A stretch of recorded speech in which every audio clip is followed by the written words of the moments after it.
it's been a year, and in fact more than a year now. More than 200 people have died. Official figures are saying about 223 to about 30 people. More than 60,000 people have been displaced. They've been displaced both internally in the state as well as have been displaced in other states, whether in Assam, Mizoram, even for that matter, other Arunachal, other states in the region, also as far as Delhi or Calcutta. Say around 230 people. So, more than 230 பேருக்கு மேலே இறந்துருக்காங்க. அதாவது அஃபிஷியலான புள்ளி விவரம் படி பார்த்தீங்கன்னா அது அவங்க அப்படி சொல்கிறாங்க. அப்புறம் பல ஆயிரக்கணக்கான மக்கள் வந்து இடம் பெயரப்பட்டிருக்கிறாங்க. அது வந்து வெறும் வடகிழக்கு பகுதிகளில் மட்டும் இல்லை, அது சுற்றி இருக்கிற மிசோராம், அருணாச்சல் பிரதேசம் இந்த மாதிரி பகுதிகளில் இருந்தும் இந்த பாதிப்புகள் இருக்குது.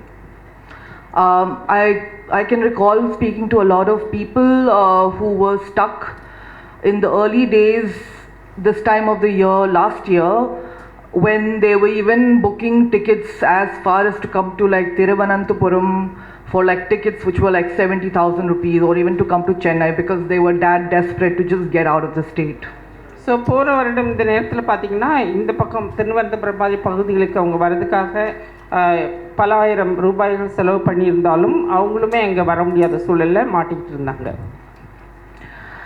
But despite these very, very disturbing figures and the stark reality of a conflict that continues to happen in my home state in Manipur, there is no such solidarity event that was organized in the Northeast. So Manipur என்னுடைய மாநிலத்தை இடத்துல பார்த்திங்கன்னா நடந்த இந்த வன்கொடுமைகளுக்கு வந்து எந்த ஒரு வகையான ஒற்றுமை ஆதரவும் அங்கே நடைபெறலை. And that is largely because of two reasons, if I had to very quickly get into it. One, that BJP has completely taken over the region. They have completely seeped into, the idea of Hinduism or Hindutva in a very caste-based manner. And the other reason also is somewhere that, we, as much as we say that we care about each other in the Northeast, we all look out for each other. At this moment where there is a conflict going on, and it's something that everyone knows is a state-sponsored conflict, everyone is a little scared to take a side. They don't want to show that they are pro-Kuki or they are pro-Mete. So இரண்டு மிக முக்கியமான காரணங்களாக இருக்குது. ஒன்று வந்து பார்த்திங்கன்னா அரசாலவே கட்டுப்படுத்தி விடப்பட்ட வன்கொடுமைகள், அப்புறம் மக்களுக்கு மத்தியில் இருக்கக்கூடிய ஒற்றுமையுமே அவங்க பிரித்தாளும் சூழ்ச்சியில் அதை வந்து செயல்படுத்துகிறாங்க. ஒருத்தருக்கு ஒருத்தர் ஆதரவு தெரிவிக்கும் சூழல் கூட அங்கே இல்லை. அப்படி ஆதரவு தெரிவிக்கும் பொழுது அவங்களுக்கும் ஆபத்து நிலவக்கூடிய சூழல் தான் இருந்துச்சு. But I'm not here today as the representative of any one community. I of course do belong to the Kuki-Zo community, but I do not come here representing them or as a journalist from that community. I am someone who's been reporting in the Northeast since at least 2016, and I come and bring to you my collective experience as someone who has observed the things that how the region has changed and how it has come to this situation in Manipur. So குறிப்பாக நான் cookie இனத்தை சார்ந்த ஒரு பத்திரிகையாளராக இருந்தாலும் நான் வந்து எந்த ஒரு குறிப்பிட்ட குழுவையும் சார்ந்து நான் இங்கே பேச வரல. நான் 2016 பத்திரிகையாளராக பல வித பதிவுகளை நான் மேற்கொண்டிருக்கேன். அந்த சூழலில் அந்த சூழ்நிலையில் என்னென்ன மாதிரி பிரச்சனைகள் ஏற்படுங்கிறத நான் உங்களோட பகிர்ந்துக்க தான் வந்திருக்கிறேன். மறுபடியும் குறிப்பிட்ட இனத்தை நான் ரெப்ரசன்ட் பண்ண வரல. I think there's a lot of constantly, even like 1 year since the whole conflict began, I'm someone who's been seeing it unravel for at least the first 8 to 10 months online, because unlike people out here, let's say like Grishma, who've obviously been very dedicated and committed to going on the ground, it has been extremely difficult for me to access my own state. After the conflict began, people from the Kuki-Zo tribal community have not been able to land, basically access the airport. So for us to go to our own state either means going from Nagaland or going from Mizoram. I think there are some pictures here from Manisha Mondal you can please check out, which details the journey that you have to take to get to our own homeland. அங்கே ஏற்பட்ட பாதிப்புகளையோ இல்லை குழப்பங்களையோ எந்த ஒரு பத்திரிகை ஊடகமும் அதை வெளிப்படுத்தலை. நான் அது சம்பந்தப்பட்ட ஒரு ஊடகவியலாளராக வெளியே இருந்துமே நாகாலாண்ட்லேருந்து அல்லது மிசோரம்லேருந்து அங்கே போகிறதுக்கான பயணத்துக்கான விஷயங்களும் இங்கே தடைப்பட்டு இருந்தது. அதனால் முக்கியமாக அங்கே நடந்த விஷயங்கள் எதுவுமே ஊடகத்துக்கு அதிகமாக வெளியே வராமல் இருந்துச்சு. Yes, but the fact here is that as I've seen it happen, whether online or in person, there's a constant fixation about showing or proving, and then this is true on both sides, that which side has suffered more, which community has suffered more. There's a constant oppression Olympics that's been going on, and it is this fixation on claiming greater suffering which is, I feel, one of the biggest failures of the conversation around Manipur violence. So இணையதளத்தில் வந்த விஷயங்களுமே உண்மையிலே பாதிக்கப்பட்ட இன மக்களை பற்றி இல்லாமல் மாறாக தான் இருந்துச்சு. அது உண்மையிலே அங்கே என்ன நடக்குதுங்கிறத செய்தியை மக்களுக்கு தெரிவிக்க முடியாத ஒரு சூழல் தான் இருந்துச்சு. And the reason for this is very clear. Even though these questions have been asked by journalists to many leaders, community leaders on both sides, there's conflicting narratives and people that they blame. If you asked the Meiteis, and the reason, the answer usually is they'll point their fingers at the central government or at Modi or at Amit Shah. Amit Shah actually came the one time sometime in late May, and he promised to come again next month. He hasn't shown his face for like more than 11 months since then. So பாதிக்கப்பட்ட தலைவர்களை நம்ம சந்தித்து அவங்கள விளக்கம் கேட்கும் பொழுதும் அவங்களுமே ஒருத்தர் மாற்றி ஒருத்தர் பழி சொல்லிட்டு தான் இருந்தாங்களே தவிர அல்லது அரசையும் மோடி அவர்களையும் அமித்ஷா மாதிரி ஆட்களையும் அவங்க குறை சொல்லிட்டு இருந்தாங்களே தவிர உண்மையான நிலவரங்கள் யாருக்குமே தெரிவிக்கப்படல. நடுவில் அமித்ஷா அந்த அங்கே வருகை புரிந்திருந்தார், திருப்பி அவர் வருவதாகவும் சொல்லியிருந்தார், அதுக்கப்புறம் அவர் வரல அங்கே. But the thing again here, the issue with this kind of positioning of only blaming the center is that for a lot of Meitei people, or at least the narrative that I have seen them or heard them kind of constantly narrating, is that there is a lack of accountability centered on the state government or the chief minister, who in this case, and if you look at the chain of command, it is the state government or the chief minister who is the executive in the state, and there is no blame put on him. He is often in fact described as a scapegoat. So பொதுவாக அவங்க மத்திய அரசு தான் அதிகமாக குறை சொல்லிட்டு இருந்தாங்களே தவிர அந்த மாநிலத்தை ஆண்டுட்டு இருக்கிற பிஜேபி அரசையோ அந்த முதல்வரையோ அவங்க எந்த ஒரு விஷயத்தையும் அவரை பற்றி குறிப்பிடல. குறிப்பாக மேய்க்கு இனத்தை சார்ந்தவர்கள் தவறான சித்தரிப்பு தான் வெளிப்படுத்திட்டு இருந்தாங்க. The narrative often from the Kuki-Zo side is that it is only and only the state government to be blamed, as of course they are technically correct that the whole power and the executive control is with the state government, it is with the CM. When often asked about the fact that there's been so much passage of time, I mean initially at least there was some hope that they kept. You can expect them to keep from the central government in terms of intervention, but repeatedly we have seen all of their requests for intervention, whether it is to impose presidential rule or whether it is to lift AFSPA or from the entire state or impose AFSPA on the entire state. All of these requests have been repeatedly failed, yet they do not ever still, the leaders from the Kuki-Zo community question or really criticize the central government. So அதே நேரத்தில் அதிகமாக பாதிக்கப்பட்ட கூக்கினத்தை சேர்ந்தவங்க பார்த்தீங்கன்னா அவங்க சென்ட்ரலில் அதிகமாக மத்திய அரசு அவங்க குறை கூறாமல் அங்கே ஆண்டுகிட்டு இருக்கிற அந்த மாநில அரசு தான் அவங்க ஏன்னா அதுவும் பிஜேபி அரசுங்கிறதால அந்த அரசை அவங்க நிறுத்திட்டு அதாவது மத்திய அரசோட இன்டர்வென்ஷன் இருக்கணும்னு அவங்க விரும்பினாங்க. இவங்க அதை தான் அதிகமாக அவங்க வெளிப்படுத்திட்டு இருந்தாங்க. The blame, as you may all understand and follow, obviously lays on both sides, on both these figureheads that we're talking about.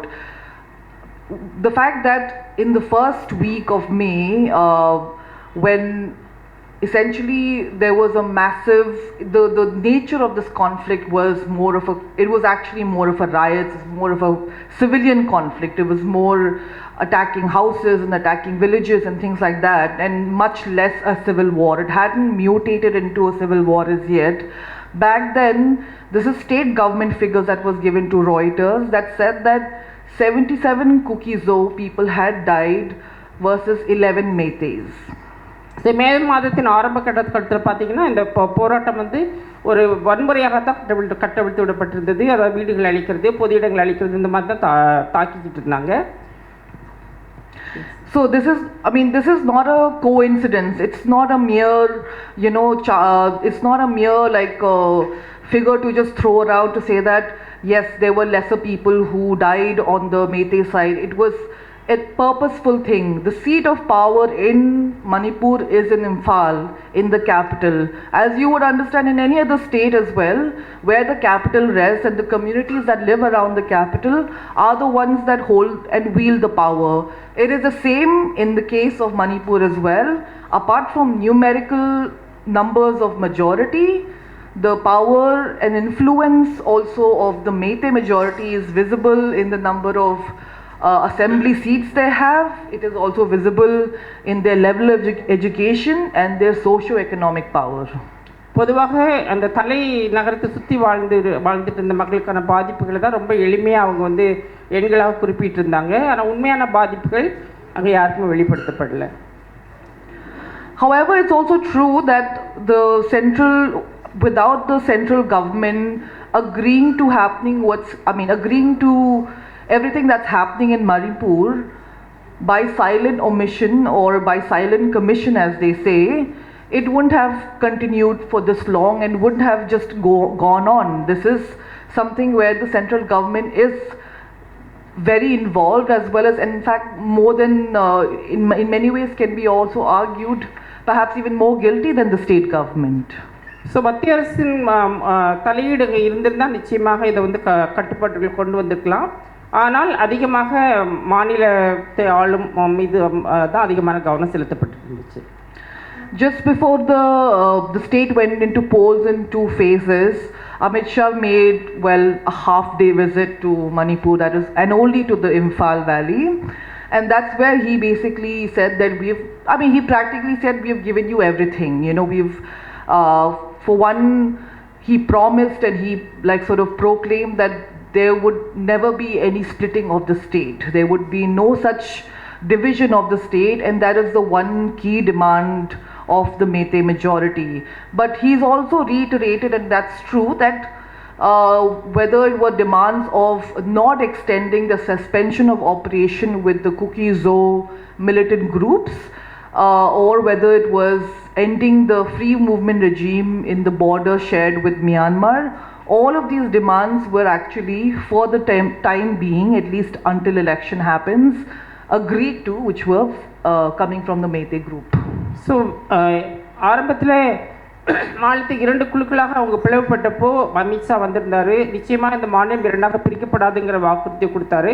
ஆனால் உண்மையான பிரச்சனை மியான்மர் பார்டரில் நடந்த விஷயங்களாக இருக்கட்டும், மற்ற விஷயங்களையும் மற்றபடி சந்தேகத்துக்கிடமான அதாவது பிரச்சனைகள் ஏற்படுவதற்கு முக்கிய காரணமாக இருக்கிற குக்கியின மக்களுக்கு மத்தியில் என்ன நடக்குது, அல்லது அமைதி கமிஷன் நம்ம ஏற்படுத்தி அதற்கான தீர்வுகளை காணலாம் அப்படின்னு அவர் வாக்குறுதி கொடுத்தாரு.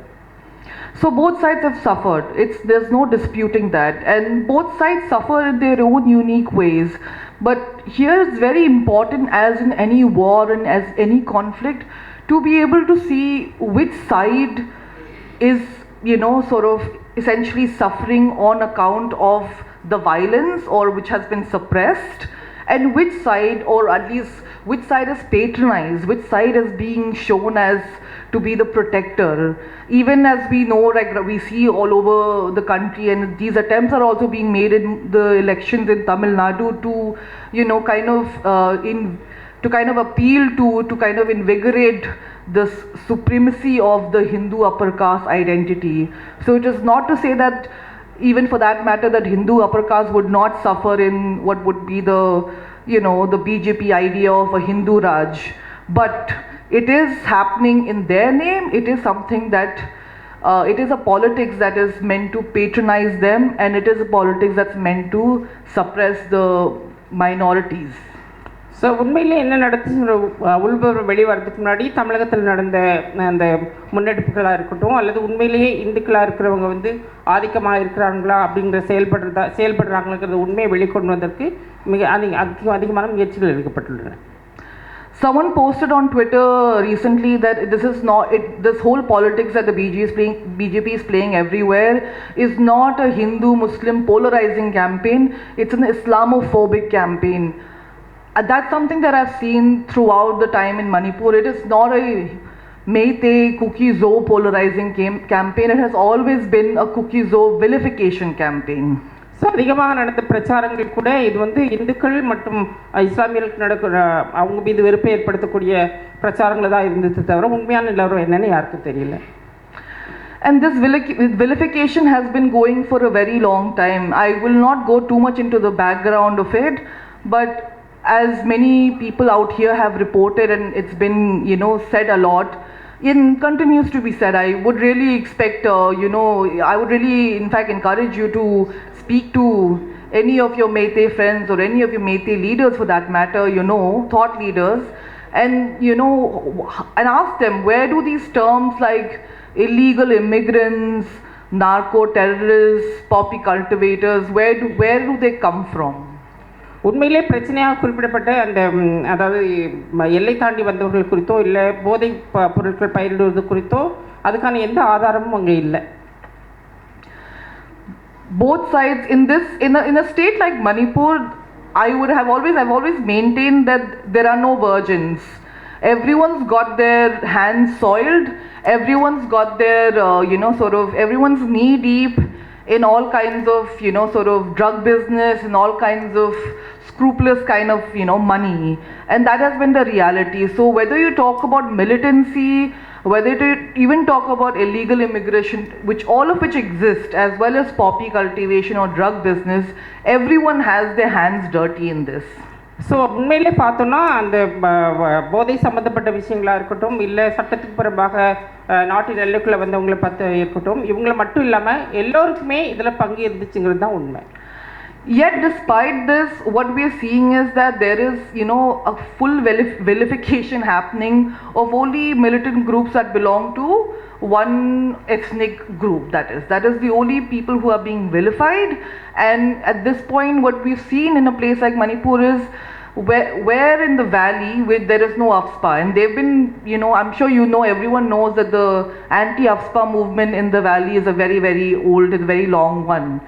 Yet despite the fact that there are valley-based groups openly roaming around brandishing their guns, there has been no revisit of whether you need the disturbed areas tag in the valley. However, AFSPA is something that continues to exist all over the hills where the tribals live. So உண்மையான வன்முறையாளர்கள் யாருன்னு தெரிஞ்சாலும் அவங்க கட்டவிழ்த்து விடப்பட்டிருந்தாங்க. அவங்க சுதந்திரமாக அங்கே சென்று துன்புறுத்தலை ஏற்படுத்திட்டு இருந்தாங்க. I'm not able to follow. Yeah. Sorry, should I? Yeah, second part of it. Second part of it. I was saying that even though there is violence everywhere, the rules of engagement, that is AFSPA, which AFSPA gives this power to the security forces, central security forces, to fire or arrest on suspicion, right? So that power is there in the hills for the tribals. That power the security forces do not have for Meiteis in the valley. AFSPA.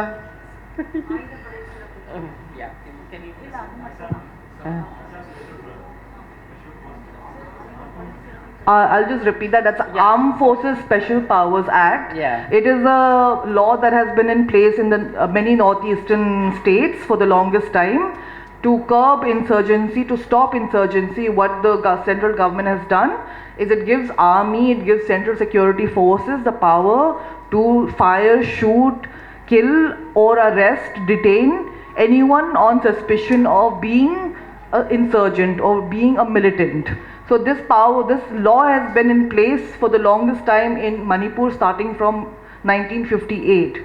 That is how long this power has been. So சந்தேகத்தில் இருக்கிறவங்களை வந்து தாக்கலாம் அப்படிங்கிற அந்த ஆயுத சுதந்திர அந்த சட்டம் வந்து அங்கே இன்னுமே செயல்பாட்டில் தான் இருக்குது. Yet, in this current situation, in the last year, AFSPA has been removed from the valley, but it has not been removed from the hills. However, violence is going on everywhere.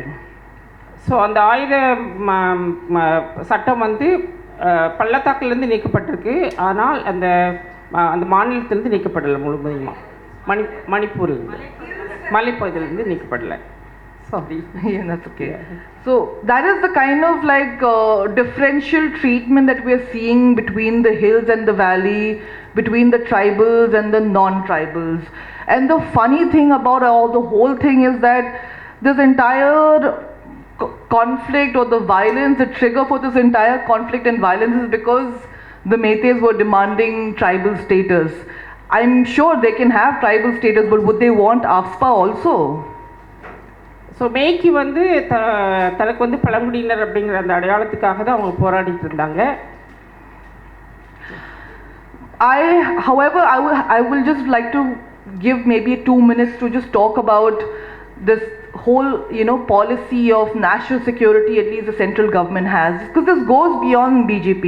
BJP is not the source of all our evils and all our problems. They only capitalize on something that is pre-existing, whether it's pre-existing ethnic fault lines, pre-existing caste prejudices and biases, and especially in the case of counter-insurgency in this country. And because I have reported a lot on that, I think that it's also important to highlight and talk about the problems within this counter-insurgency strategy. So இன ரீதியான அந்த பாகுபாடுகள் பிரச்சனைகளுக்கும் மத்திய அரசுடைய நேரடி தொடர்பு இல்லாமல் இருந்தாலும் இப்போ நடக்கக்கூடிய அனைத்து பிரச்சனைகளுக்கும் ஒரு முக்கிய காரணமாக இருக்காங்க. The strategy in itself is very flawed. We've been hearing, I'm sure for the longest time, many of you have heard about peace agreements in the Northeast. It's like always peace agreements, this peace accord is signed, that peace accord is signed. I mean, these are all followed by some insurgency happens, this group, that group. There are of course many factions, many splinter groups, but there's always some sort of a peace agreement that is signed. So அவசர காலங்களில் ஏற்படக்கூடிய சமாதான உடன்படிக்கையில் வந்து அப்பப்போ போடுவாங்க, ஆனால் அதுக்கான முழுமையான செயல்பாடு இங்கே இல்லை. But I think actually these peace agreements are nothing but pacifiers. They're like like baby pacifiers basically, especially when you talk about for scheduled tribe, for tribals who are who've been staying and who've been also part of different kind of separatist movements or insurgency movements. Many of these movements end up actually being about asserting their own rights and asserting autonomy. That's what there's a little difference. I'll just have to make this clarification, otherwise people will not understand. There are two kinds of insurgency movements that essentially happens in the Northeast. There's one kind when there is largely a majority at its hand and they want to really separate from the country. This is like whether you talk about the Assam movement, you talk about the valley-based insurgent groups, or for that matter you also talk about the Mizo insurgency. In all of these cases they truly wanted to secede from the country. So ஒரு குழு மக்கள், அதாவது meso, who's that group want to separate? Mizos, Assamese and Manipuris. So Mizos, Assamese, அப்புறம் மணிப்பூர் மக்கள் வந்து தனியாக போகணுங்கிற அந்த முயற்சியில் ஈடுபடுறாங்க. அதாவது எப்பப்போ பிரச்சனை நடக்கும்போதோ அப்போ மட்டுமே, அதாவது அங்கே இருக்கிற மக்களை சமாதானப்படுத்துவதற்கு மட்டுமே அந்த அமைதி உடன்படிக்கை ஏற்படுத்தப்பட்டிருக்கு. நீண்ட காலமாக எந்த தீர்வும் எடுக்கப்படலை. But if you look at many of the groups or many of the movements which are led by smaller tribes in the region, whether it is the Kukizo, whether it's the Boros in Assam, whether it's the Brus, or the tribals in Tripura, whether it is even the Mar, for that matter, Mar tribe in Mizoram, all of these smaller insurgency movements are actually not about separating from the country. It is because they are being drowned out by the majoritarian or the majority in that particular state. That has been that is one important let's say fact which has been missed by many people. So அதாவது தனிப்பட்ட சிறு சிறு பழங்குடி மக்கள் வந்து அவங்க தலைமையில் நடைபெற்றது வந்து அவங்க நிச்சயமாக அந்த மாநிலத்தை விட்டு தனிமையாக இருக்கணும்னு அவங்க எப்போவுமே அது அவங்க முன்னெடுத்ததில்லை. ஆனால் அவங்களுக்கு எதிராக நிறைய விஷயங்கள் வந்து அதாவது மெஜாரிட்டி பீப்புளால் எடுக்கப்பட்டிருக்குங்கிறது தான் உண்மை. But see, there is a difference also. It's these kind of realities of, you know, how a community, how privileged a community is, what is the socio-economic, what is the general political position of a community is also affects and influences how the central government and how the state, it's not even necessarily about one particular party in the central government, but how the state will resolve a peace agreement with them. Case in point I would want to talk about is how, especially in the case of Assam, where the NRC happened, the National Register of Citizens happened, that came out of the Assam Accord. So அஸ்ஸாமில் ஏற்பட்ட அந்த NRC விஷயத்தின் போது வந்து பார்த்திங்கன்னா அங்கே இருக்கிற மாநில அரசு அதிகமாக அதை கையில் எடுத்து அதை முன்னெடுத்து சென்றாங்க. Because there was a 6-year long agitation starting from 79 to 85, where you had like the entire state, more or less, especially the upper Assam till about Guwahati, up in arms about illegal foreigners that have entered, like crores of illegal foreigners that have entered. And this whole stage was also set by many of the majoritarian civil society groups that were very, very active in the state, not to mention also with a little help, if not more, by the RSS. கடந்த பல வருஷமாக வெளியிலேருந்து அசாம்குள்ளே வர அசாமில் இல்லாத பூர்வக்குடிகள் வராங்க. அதனால தான் இந்த பிரச்சனைகள் தொடங்குச்சுன்னு சொல்கிறாங்க. Okay, I'll just repeat myself. As I said that. Yes, I understood that. அவங்க சொன்னது வந்து அசாமில் ஏற்கனவே 6 ஆண்டுகளுக்கு மேலாக அங்கே உள்ள பெரும்பான்மை மக்கள் போராடிக்கிட்டு இருக்காங்க. வெளி மாநிலங்கள்லேருந்து வந்தவங்க அவங்கள பொறுத்த வரைக்கும் அந்நியர்களுடைய எண்ணிக்கை அதிகமாக இருக்குது. அதனால் அந்த நேஷ்னல் சிட்டிசன்ஷிப் ரெஜிஸ்டர் வரணுங்கிறதுக்காக அந்த பெரும்பான்மை மக்கள் போராட்டமும் அங்கே நடந்துக்கிட்டு தான் இருக்குது. அந்த பெரும்பான்மை மெஜாரிட்டேரியனிசத்தை தூண்டி விடுறதுல பின்னால் ஆர்எஸ்எஸ் இருந்தது அப்படின்னு சொல்கிறாங்க. Okay, thank you. So a 6-year long agitation, in that about 860 Assamese people were killed, who were killed in state violence. They were agitators, they were protesters, and they were killed in state violence, right? They are named, they are recalled, or they are remembered as martyrs. 6 வருஷமாக இந்த கிளர்ச்சி நடந்துகிட்ருக்கதா சொல்கிறாங்க. இதில் வந்து கிட்டத்தட்ட 600க்கு மேலே கிளர்ச்சியாளர்கள் அந்த போராட்டத்தில் பங்கு பெற்றவங்க வந்து இறந்துருக்காங்க. இது வந்து ஒரு ஸ்டேட் ஸ்பான்சர்ட் வயலன்ஸ் தான் அப்படின்ட்டு சொல்கிறாங்க. But during the same time, you also had the Nelly massacre in 84, where about at least almost 2,000 Muslims were killed. That massacre, however, is apparently not taken any responsibility for, no justice was done, and you know, they're just seen as a casualty and a misstep on the part of the then Prime Minister Indira Gandhi. Okay. 84 நடந்த படுகொலையில் இன்னும் நூற்றுக்கணக்கான இஸ்லாமியர்கள் கொல்லப்பட்டாங்க. ஆனால் இதை வந்து ஒரு மசக்கர் அப்படின்ட்டு அங்கீகரிக்கவும் இல்லை. இது ஒரு படுகொலை அப்படின்ற சொல்லுக்குள்ளே அது போகவே இல்லை. அப்போ வந்து திரு இந்திரா காந்தி அவர்கள் பிரைம் மினிஸ்டராக இருந்தப்போ இது நடந்துச்சு. இதை வந்து அவங்க ஒரு மசக்கராகவே ரெக்கக்னைஸ் பண்ணலை அப்படின்னு சொல்கிறாங்க. So basically you have this agitation, you have these many people who died, not just who were sacrificed, who were martyred, but people who also died actively in a massacre during what you call essentially your liberation movement, if you will. And as a result of it, you sign an accord with the state as well as the center, which gives you the weapons, gives you all the laws that help you govern what they call foreigners tribunals in Assam and detention centers in Assam.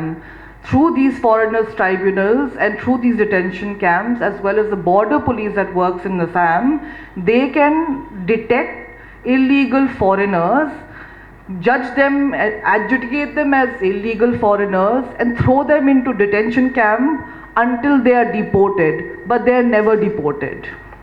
Okay, இந்த detention camps இந்த மாதிரி வெவ்வேறு கேம்புகளுக்கு பேர் வச்சு அரசு பண்ணுற விஷயம் வந்து எதுக்காக இருக்குன்னா, அவங்க சொல்கிறது வந்து இவங்களை டீடைன் பண்ணுறதுக்காக அப்படின்னு சொல்கிறாங்க. பட் உள்ளே என்ன நடக்குது அப்படின்றது வேறு ஒரு விஷயமா இருக்குது. அவங்க கடைசி வரைக்கும் அவங்கள டிப்போர்ட் பண்ணுறதே இல்லை. அந்த கேம்ப்ஸில் என்ன நடக்குதுன்றது ஒரு கேள்விக்குறியாக இருக்குன்னு சொல்கிறாங்க. The Bodos at the same time, around the same time, were also agitating. They had also participated in the Assam agitation. What did they get out of it? All they got was a territorial council, and they still haven't got their key demand that they want money directly from the center. Okay, could you repeat that? So the Boros, another tribe, basically, they were also having an agitation around the same time. They did not get any of their demands. They only got one territorial council. Okay. போரோன்னு சொல்லக்கூடிய பழங்குடி வகுப்பினர் அவங்களும் வந்து பல வருஷமாக அரசு கேட்டிருந்து நேரடியாக நிதி வரணும் அந்த மாதிரி நிறையா வரிசையில் கோரிக்கைகள் வச்சுருக்காங்க. அதுவும் நிறைவேற்றப்படலை. இவங்க இதுக்கு முன்னாடி பேசின கிளர்ச்சியாளர்கள் படுகொலை மாதிரியே போடோ பழங்குடி மக்களுக்கும் அநீதி இழைக்கப்பட்டிருக்கு அப்படின்னு சொல்கிறாங்க. Okay, I'm really sorry to be bombarding you all with all these technicalities and very, very dense history of the Northeast. Some of it is important to recollect and recount only because a lot of things get missed in these historical books or in these historical essays. The main point that I was really trying to make is majoritarian demands have very, very serious consequences. Because of what the Assam Accord, that was a piece of document that was signed in 85. In 2019, you have like thousands and thousands people who are stateless, and many other thousands people who do not know what is the future of their citizenship status in this country. So that is the thing that I'm trying to make a point about. Okay. நான் north ஈஸ்ட்டை பற்றி நிறையா தகவல்களை சொல்லி உங்களை பாம்பார்ட் பண்ணுற சுமைப்படுத்துகிறேன்னு நினைக்காதீங்க, அதுக்கு மன்னிக்கணும். ஏன் அப்படின்னா இங்கே மெயின் ஸ்ட்ரீம் மீடியாவில் அது போதுமான அளவுக்கு விவாதிக்கப்படலை. 2019 சிஏ என்ஆர்சி கொண்டு வந்ததுக்கப்புறமா அங்கே உள்ள இளைஞர்கள் மக்களுக்கு அவங்க எதிர்காலம் என்னன்னே தெரியல, வாழ்க்கை எதை நோக்கி போகுதுன்னு தெரியல, அந்த நிலத்தில் அவங்களோட வாழ்க்கை எப்படி இருக்க போகுதுன்னு தெரியலன்ற ஒரு பெரிய கேள்விக்குறியாக இருக்குது அப்படின்னு சொல்கிறாங்க. இந்த நாட்டோட இந்த ஃபேஷிஸ்ட் ஸ்டேட்டோட மெஜாரிட்டியின் டிமாண்ட்ஸ்க்கு நம்ம கொடுக்குற விலைகள் வந்து பெருசாக இருக்குது. அது வடகிழக்கில் இன்னும் தாங்கிக்க முடியாத ஒரு விஷயமா இருக்குதுன்னு சொல்கிறாங்க. I'll just end today with one small anecdote that I want to share from my reporting. I was in the US last year. I was doing some reporting on migrants who go from India, who've been going. There's been a surge of illegal migration, basically actually from India going to places like the United States, and they're crossing borders and things like that. And I'm sure you've all seen, or maybe some of you have seen the movie, the Shah Rukh Khan movie Donkey. So that explains quite a bit of it, how these dangerous routes are taken. I spoke to a man belonging to the Sikh community who came in the 80s, right after the Sikh massacre that happened in 84. For him, he said that Punjab as a place and the rest of India, because the Sikh massacre was also not only, in fact it was not even limited to Punjab, it was happening in other places, in other states. So he suddenly found that his own country was completely unsafe for him, and his parents also thought that Punjab as a state also was unsafe for him because of all the anti-insurgency operations and measures that were being taken by the state at that time. So that's how him and his brother and a couple of other brothers all took all kinds of illegal, I mean, when I saw the movie Donkey, I thought of him constantly, and they took these, donkey routes and they got to the US. Unfortunately, in 2001, after the 9/11 attacks happened, one of his brothers was the first person to be killed in a hate crime in the US. He was working in a gas station where one white guy came and basically said dead to towel heads and shot him because he assumed that this man who was a Sikh person wearing a turban was actually like a Taliban or basically an Arab person or something like that. So he was killed he was the first person to be killed in a hate crime. And I really just thought that, apart from the fact that I think the idea of going away far from your homeland, trying to, find make a life for yourself, trying to find refuge in a foreign land, in itself is such a difficult thing to do. It's something very hard to digest. Yet, I mean, in a situation like his, coming, leaving your land because there have been targeted massacre which are again state sponsored against you, and then you come to a land again where you are killed or you are targeted. It's not some sort of freak accident. This is a very targeted, very profiling based thing. How does it make you feel? What sort of sense of security would you really carry after this? I think something that the man told me really stayed with me through this whole time.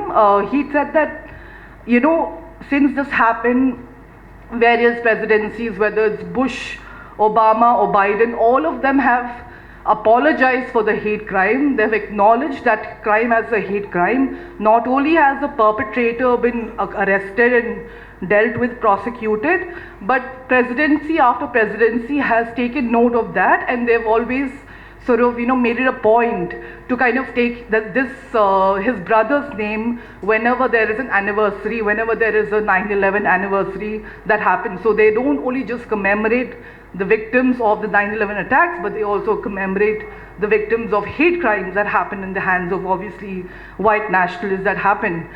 And he said something like this could never happen in India. And that's the reality that we live in, and I think that's one of the very sorry, I think I've gone ahead, but that's the very sad note that we live in, that there's very little space for truth and reconciliation. There is no acknowledgement from state governments for any massacres or pogroms that have ever happened. So at this point, I think it's very likely that we will be refugees in different areas, in different states, or perhaps even in different countries. இந்த வடகிழக்கு சூழலை வந்து அவங்க பஞ்சாபோட சிச்சுவேஷனோட compare பண்ணுறாங்க.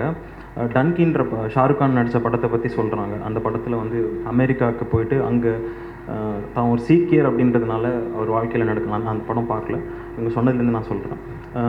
அவங்க வந்து அந்த சீக்கியர்ன்றதுனால என்ன மாதிரி இனவெறிக்கு ஆளாகிறாங்க அப்படின்றத பற்றி இருக்குது. ஸோ சமீபத்தில் இவங்க பார்த்த ஒரு ஃப்ரெண்டு அமெரிக்காவில் இந்த மாதிரி ஒரு இன்சிடெண்ட்டை பற்றி சொல்லியிருக்காரு. என்னென்னா, பெட்ரோல் பங்க்கில் வேலை செஞ்சுட்டு இருந்த அவரோட கல்ச்சுரல் ஐடென்டிட்டியோட டர்பனோட வேலை செஞ்சுட்டு இருந்த ஒரு சீக்கியரை வந்து ஷூட் பண்ணி ஒரு ஒயிட் மேன் கொண்டு இருக்கதா சொல்கிறாங்க.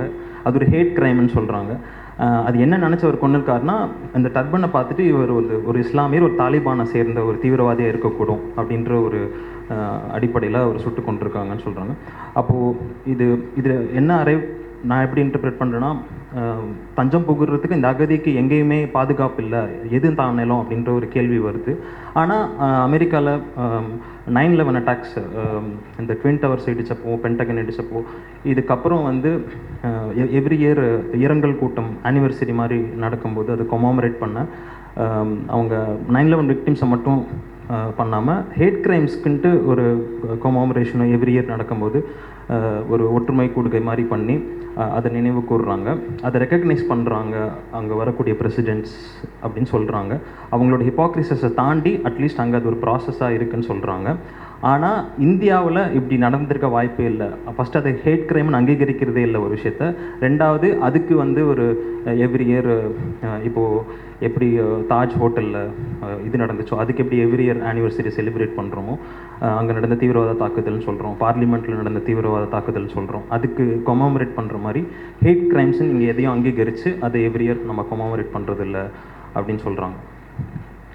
So yeah, I think really to conclude that until we have a space for truth and reconciliation, until we have a government or any kind of a government that's willing to take accountability, I think we can only just dream of a land that is safe and that's secure. But yeah, thank you so much for letting me come and share my truth and sharing solidarity with me today. Thank you.